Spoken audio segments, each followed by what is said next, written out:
Hey everyone, and welcome back to another episode of The Well Drop with your host, Amber Berger. I'm here to guide you through simple yet powerful tips to transform your wellness and supercharge your daily life. Today, I'm thrilled to re release one of our most enlightening episodes featuring Dr. Frank Lipman, a true trailblazer in integrative and functional medicine. As my personal doctor for many years, I have learned so much from him, and I'm excited to share his wisdom with you. So get ready to be inspired. Dr. Lipman is not only an internationally recognized expert who has authored 6 best-selling books, but also a visionary who has seamlessly integrated Western medical practices with ancient techniques to revolutionize personalized healthcare. Okay, let's dive in. Western medicine was wonderful at crisis care and helping acutely ill patients with heart attacks and pneumonia and asthma, etc. Broken bones, but not very good at the common day-to-day problems that most of us have, when we're tired and we can't poop and we got a headache.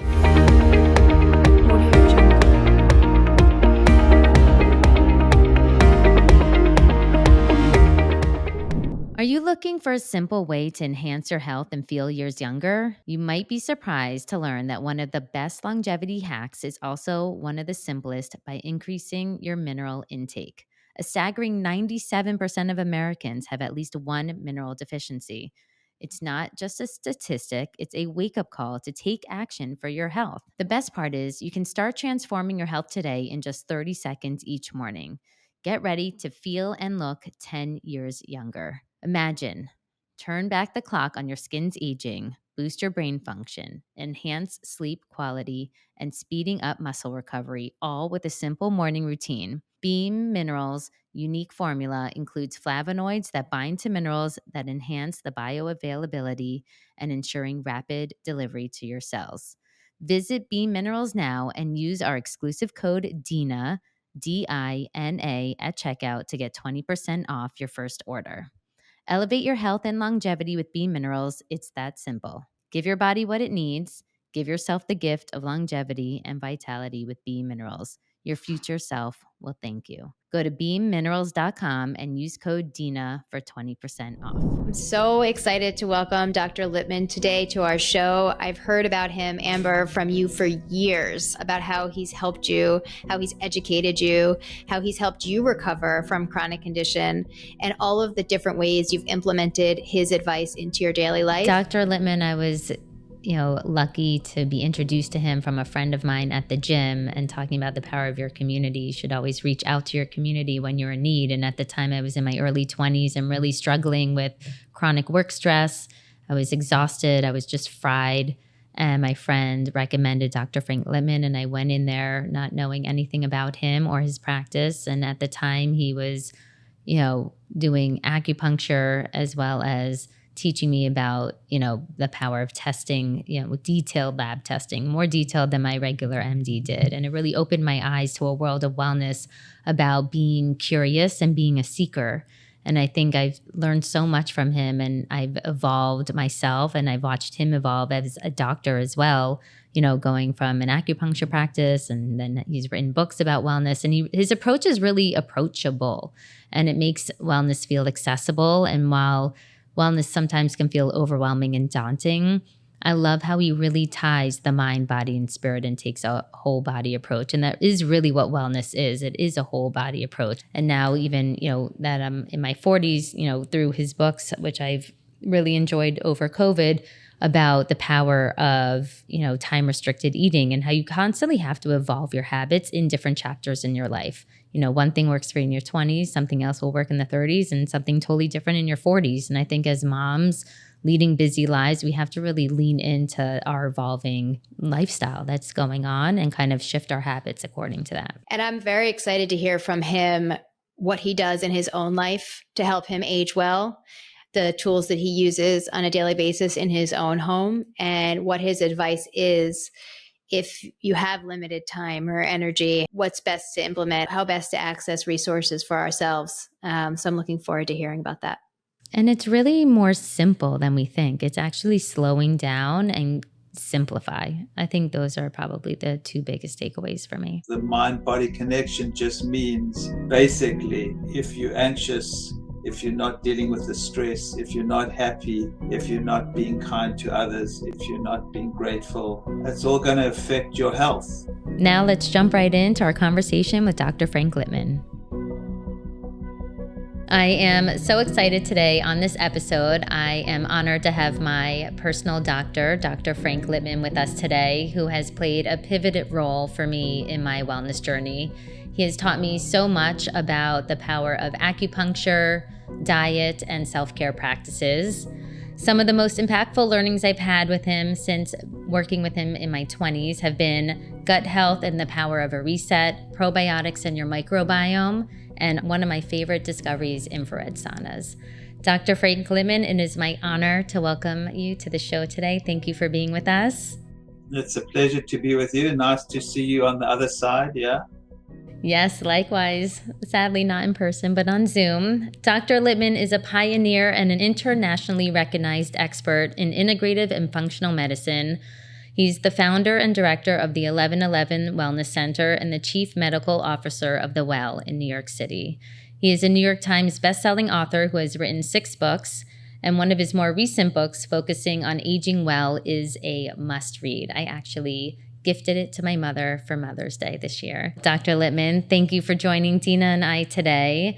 Can you tell us a little bit about your wellness journey in your training from South Africa to when you came to New York City and what led you to create the 1111 Wellness Center? Well, that's a long story, but to make it brief, early on in my training in South Africa in the 70s, I qualified in 1979. I got exposed to non-traditional healers in South Africa, and I saw that what they were doing sometimes helped patients we couldn't help. I got interested in exploring acupuncture and alternative therapies because when I started seeing patients, I saw the limitations of Western medicine. So I started exploring homeopathy. This is in 1981.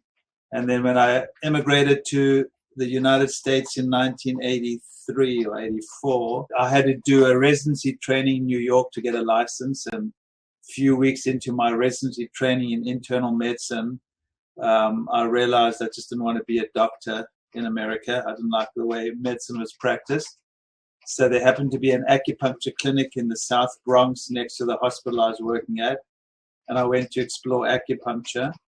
Long story short, I realized then in 1984, 85, that Western medicine was wonderful at crisis care and helping acutely ill patients with heart attacks and pneumonia and asthma, etc., broken bones, but not very good at the common day-to-day problems that most of us have when we're tired and we can't poop and we got a headache. And I noticed when I was going to the acupuncture clinic there, which was a detox clinic, that acupuncture was in Chinese medicine were helping those patients. So I saw early on in my career in the mid-80s that the future of medicine would be some combination of Western medicine for acute crisis care and Chinese medicine for chronic care and the day-to-day problems that we have. So I went on a journey exploring nutrition and acupuncture and herbal medicine and meditation and whatever early on to see what would work for my patients, and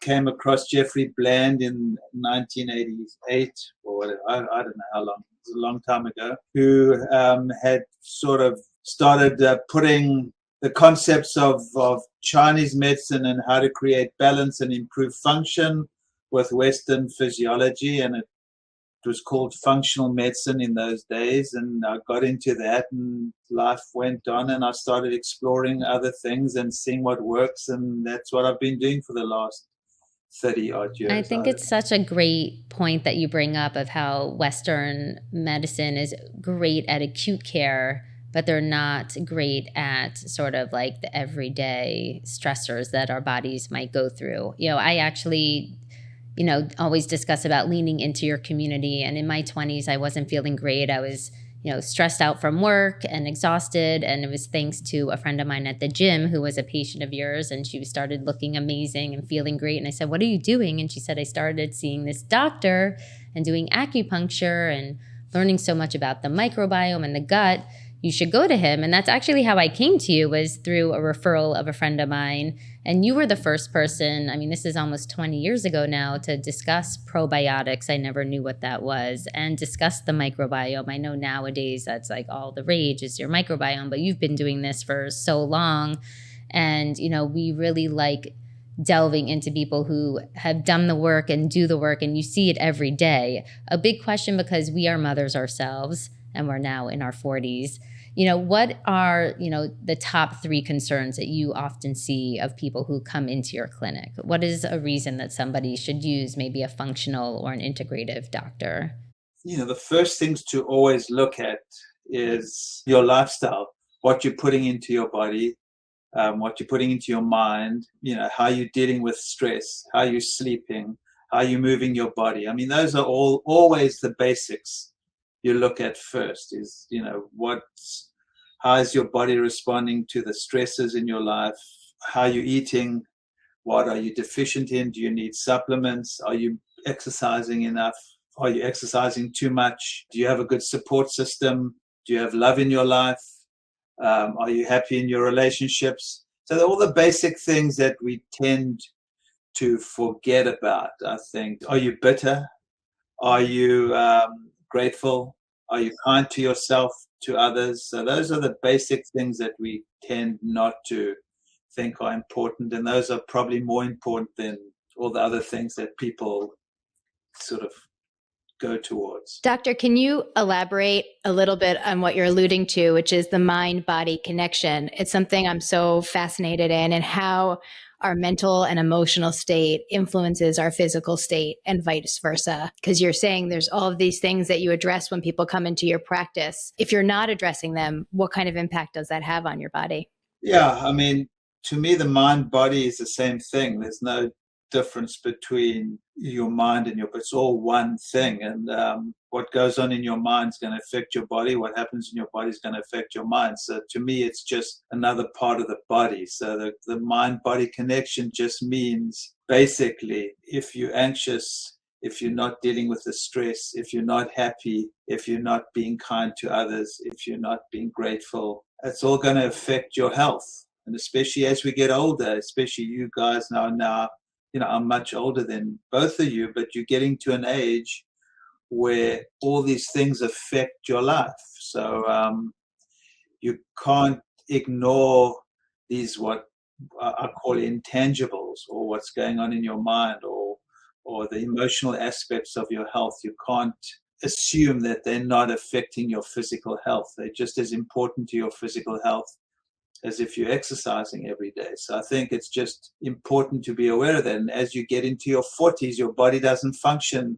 as efficiently as it did in your 20s and 30s. So you can't get away with the same things that you could out exercise, maybe a poor diet when you're in your 20s, or you could push yourself to, in a way, in your 20s and 30s and still function. When you get to your 40s and you've got kids and your body's not functioning as well, your body's not as resilient. I think And that's very you true. just can't do the same things that you used to do. So there's a reality you have to face. And it's not that it gets better. It's gets harder. You just got to work harder at it. So not that it's terrible in your 40s, but it's just harder. I agree. I think that people, we've been conditioned. They always just like to medicate rather than, I love your approach is really a whole full body approach, and that it is all connected. I was saying to somebody who had these clogged arteries, and, their cholesterol is through the roof, but they live a healthy lifestyle, they eat well, and what's going on? And it's really because they actually don't have, speaking of gratitude in their soul. And I said, I think that might be causing it showing up in their It's a body. little bit different. Cholesterol is a genetic thing. Most cholesterol problems are because you're making too much cholesterol. So I wouldn't call that. So Well, it's not not because that fine. So maybe not that example, but that kind of that thing of example. something Yeah. is off, if their gut is Yeah. off, that it's something in their mind might not be. And we just like be conditioned to, oh, well, go to a therapist for the mind, and go to a heart doctor for the heart, and go to your OB for, your gynecological things, but actually you need maybe somebody, when I talk about creating a wellness team, somebody that's there as your advocate to sort of help you connect the dots and look at it from a whole body approach.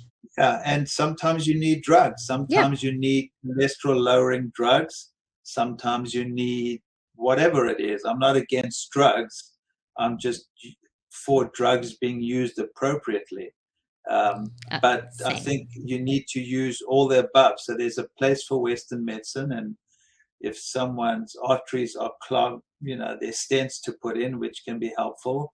If someone is really, the blood pressure is too high and you can't manage it with lifestyle, you use drugs. So it's not, I think the important thing for people to understand, it's not an either or.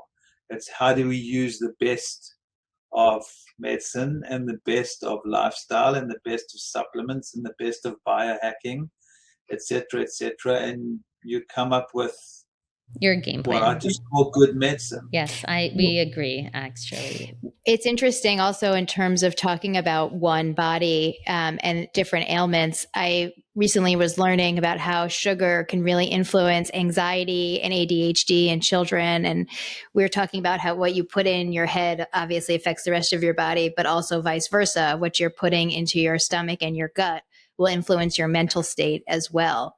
Can you speak to that a little Sure. bit? So the microbiome is this collection of bacteria in your body, but we mainly talk about the gut microbiome.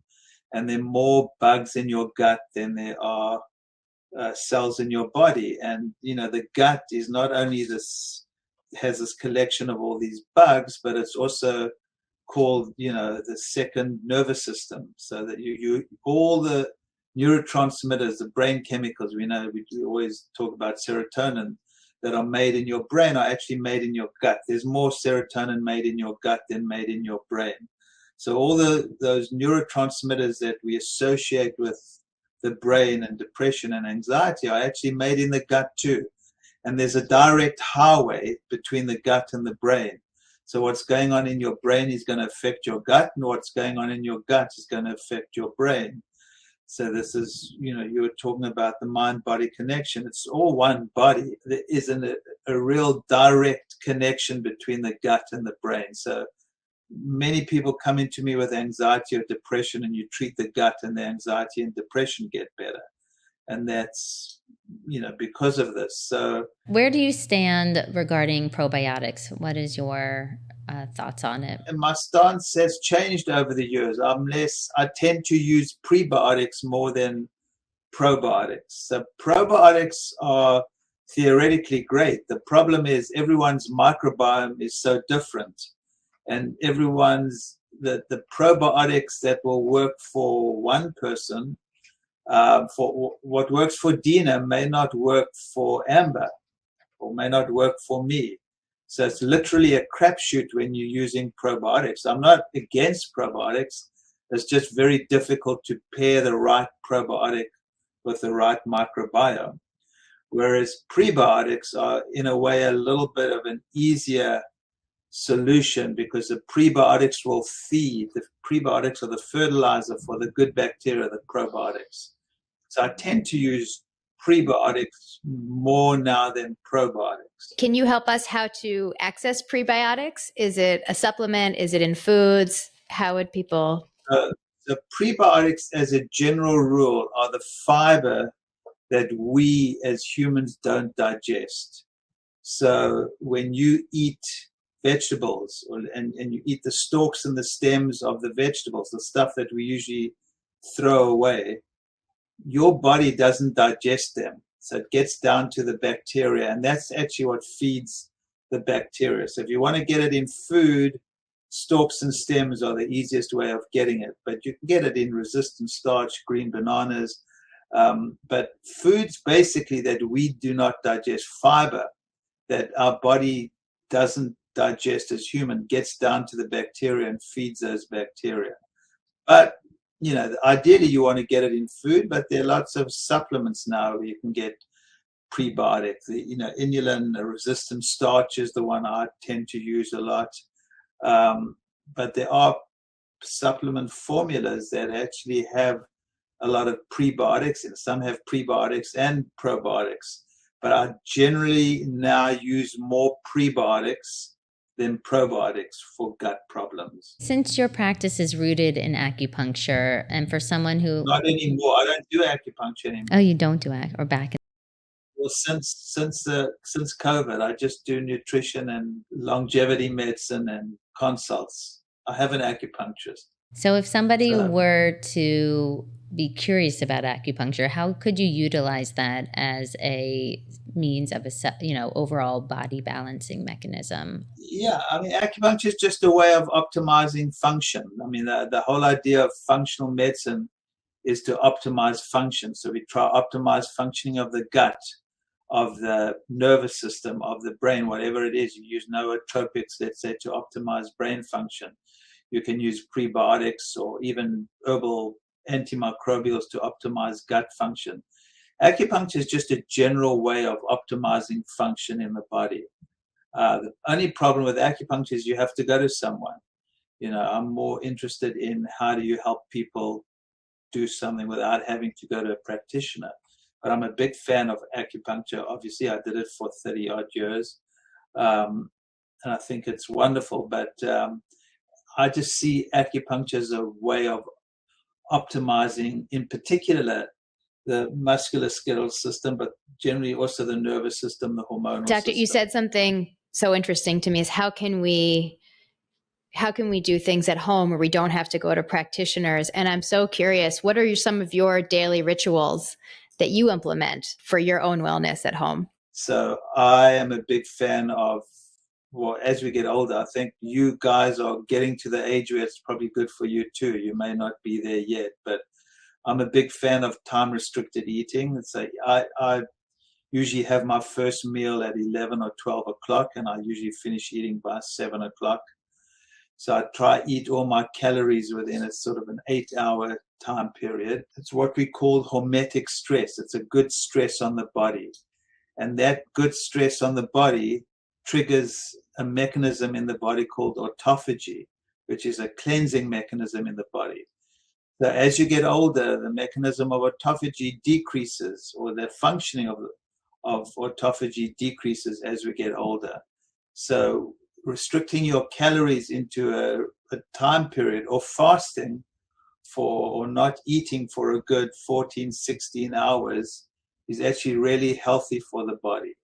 So not only does it regulate your blood sugar, can help weight, but it's just generally a good anti-aging technique or tip. So I'm a big fan of time-restricted eating. And as I've gotten older, I do more strength training. I used to hate the gym, still hate the gym, but, instead of just aerobic exercise, I do more strength training. I spend as much time as I can with my grandson. I think that's probably more healing than anything else. Spending more time with him, especially when we all living together, when he's with us, means no meditation or less meditation, but I'll take that compromise. I try and do some meditation. I go through periods. I'm in a bad period now because I've been spending too much time with him, so I haven't been meditating, but I'll probably get back there. I take my sleep very seriously. I'm usually in bed by 9, and I try to get a good 7 hours of sleep. Do you have a ritual before you go to sleep? No.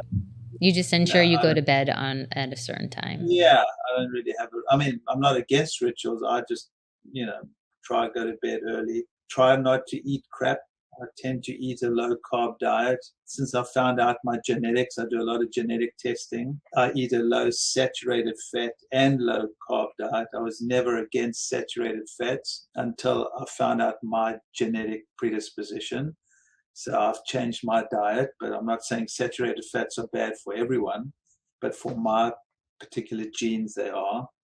So I tend to practice what I preach for the most part. I mean, I'm not obsessive about anything. Are you a big fan of testing and different tests? If you are, which would be your go-to test of somebody, like you were saying, you found? Yeah, I do a lot of tests. Yeah, I do a lot of testing. I do a genetic test on everyone to pick up people's predispositions. And then I do a lot of bloods. I do extensive lipids, apolipoprotein B, lipoprotein A. Like the regular cholesterol lipid panel is a waste of time. So we could dig much deeper. I do inflammatory markers. I do nutrient levels. So yes, I do extensive blood testing. I do the genetic testing. And now I'm getting into sort of wearables. I wear a continuous blood glucose monitor sometimes. I wear a sleep ring. So when you combine all of that together, you get a really good idea where people's health is and what they can do about it. So that's sort of, since I've known you, I haven't seen you for years, that's the direction I've gone in the last couple of years. Sort Yeah, of I think extensive through the testing. testing, because we used to do a lot of blood labs together, and you definitely taught me how to like take control of your body and to know your body through testing. How often would you recommend that somebody runs detailed lab work? Once a year, twice a year? Yeah, it depends what the problem is. So it depends what we pick up, but at least once a year. And if you pick up a problem, if someone's apolipoprotein B is very high, maybe earlier. If someone's vitamin D or nutrients are low, it may be earlier. If someone's apolipoprotein B is high, then we tend to go further in cardiac testing. There's now a clearly test that you can do. If someone has predisposition to cancer, there's now a blood test, a Gallery test you can do. There's now a scan, Prenuvo scan. I think that's in Miami too. Yes, I've been wanting to try that. Have you done that? I have not done, I've been there and I've spoken to them, and I have a thing to go there. I haven't done it myself yet. I'll do it sometime. That was my anniversary present to my husband. Very romantic. They're all interesting tests if they're used in a targeted way. So I'm all for, picking things up early and addressing things early. Yeah. So yeah, I'm all for appropriate testing. Doctor, I have to share with you, just last night, my 11-year-old son, one of his best friends asked me, why does Charlie have to go to bed so early? And this was not so early. This was 9:30 at night. So now the next time the child asks me, I'm going to say, well, the doctor said so. It's important. Sleep is the best. You were saying how you prioritize that. It's it's an affirmation for me in terms of I've always valued it and how important it is. Yeah, I think kids, it's difficult. My whole attitude is, I'm now almost 69. If I would have started a lot of things that I do now earlier, it would have been better. I mean, you start when you start, but the earlier you start these things, the earlier you pick up these things, the easier it is. You're going to have to make the changes sometime. The earlier, the better. And the earlier you test and you pick these things up, the better, which is what's happening now. Your generation is doing it much earlier. We used to wait until, not necessarily it's too late, but it's just harder. So it's good to start picking things up in your 30s and 40s. Yeah, I would say my question to you is, at what age would you discussed that you do time-restricted eating, and Dina and I are sort of exploring this, because I know your body becomes more insulin resistant as it gets older. Is that something to do in your 30s, mid-30s, 40s? No. For women, when you're still having babies, I don't think it's necessarily the right thing to do. Once you've had your babies and you're in your mid-40s and you're sort of going towards perimenopause, that's probably a good idea to start. I don't know if as a woman I would do it before I was 40 odd. I mean, you can, but it may affect your hormones in a way that, there's still ways of doing it. But as a general rule, men, usually not a problem when they're younger. Women, I tend to start recommending it mid-40s-ish. I think that's fair. I think sometimes also, while time-restricted eating can be a good thing, doing it too soon is, can also not be so good. Yeah, can be a problem, yes, if it's not done properly. So yeah, generally for women, I wouldn't think about it until you're probably in your mid-40s, unless you've got problems with insulin resistance and prediabetes, maybe then, yeah, but otherwise not. I remember when I was nursing my children, I was hungry all the time. I couldn't imagine fasting. Yeah. And then you should eat. Yeah. You need to feed yourself and the kids. So yeah, absolutely. This is a thing. All these biohacks that are out there need to be done intelligently and appropriately. It's not one size fits all. So considering that aging is top of mind, especially for Dina and I, and your book about aging well, it being within our control, what are some, if somebody were to pick, one thing to start with? Because I think the term wellness becomes overwhelming for people. They just say, I don't even know where to begin. But really, the answer is just start somewhere. What would you recommend to somebody as a first step for them to start to try to take control of their aging? What would be an approachable way for them to begin? Eat less and eat less sugar. Sugar. Sugar and carbs. Yes, sugar is a tough one for me. Same. And carbs. Yeah. For all of us, but that's the devil. That's probably where I would start. If I had to choose one thing, and then ramp up your exercise.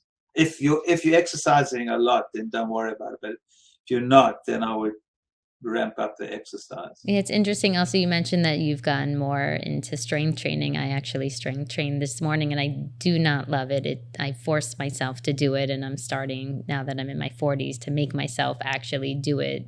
If not once, because twice you a week. start losing muscle mass when you in your 40s, and especially as a woman for osteoporosis, because it's going to affect that to you. It's important. I think once you get into your 40s, strength training becomes more and more important.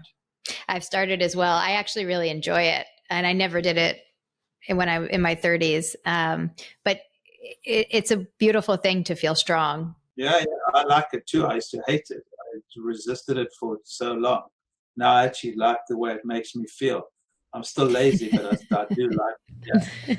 You discuss some free wellness hacks that you engage in. Can you tell us a few things that you like to do, like getting sun first thing in the morning, that people at home can do to try to spark their wellness routines? Well, I mean, getting sun in the mornings is a good habit. It's a save. It's all about rhythm and sleep. Sleep is a body rhythm. So if you can get your body into a rhythm of day and night, because basically sleep and awake is day and night, and you need darkness to sleep properly, and you need light to be awake. So one of the easiest things to do is do the first thing in the morning, get some bright light. We live in a very packaged society where a lot of times people eat their food and it comes out of a package. What is your philosophy on food, and what is a way that somebody should direct their attention? My philosophy on food is not to be obsessive, but to be smart, and to basically, most of your food should actually not come from packets or have labels, if possible. I mean, you've got to be realistic. Ideally, eat foods that don't have labels. So, I'm all about eating meat, fish, chicken. I'm not against animal protein, and vegetables and some fruits. And, it's not that I don't have packaged foods, but as little as possible. So my philosophy is don't make an issue of it. Try eat as low sugar as possible, but eat as close to nature as possible. But that doesn't mean having a lot of fruit juice, although that's natural. I would rather have, not that I'm a major meat eater, but I eat meat. I'd rather have a steak, those vegan meats or whatever, vegan. These are processed, as little basically. processed foods as possible. And listen, I love croissants. I'll go with my grandson for croissants, and I love crap too, and I use it, when I have it, but I try eat as little as possible. You've been in the wellness, game for a long time. What excites you today about the future of wellness? Well, there are lots of exciting things happening. I mean, the wearables and integrating all of this into wellness, I think, is exciting. There's always new things that I'm interested in. I'm getting a hyperbaric oxygen chamber in my office. I think that's interesting. All these nootropics, all these everything that peptides that are interesting. I don't know too much about it. So yeah, I'm always exploring and seeing what can help myself and the people that I work with. But I think we're entering a really interesting phase in medicine where we're able to, measure and monitor people in a way we could never before. And there are more and more substances, for lack of another term, that can be helpful. So I think we're getting into an interesting phase where we can measure things, from whether it's that pre-nuvo test where you can pick up cancers early, the Clearly test, which picks up heart plaque early. We can now measure and monitor in a way we could never before. And at the same time, there are more and more medications or non-pharmaceutical treatments that are helpful. So I think it's just the whole time in medicine is very interesting. And it sounds to me, doctor, from what you're saying, and I hope this is true, that we're focusing more on preventing illness and living well than treating acute illness after the fact. Medicine can really be preventive now. It can be personalized, because everyone is different. So you can really personalize treatments in a way we could never before, especially with the genetic testing and all the other testing we have. And absolutely, because of that, you can prevent a lot of disease, a lot of the problems that we had no treatment for, we can now prevent most of them.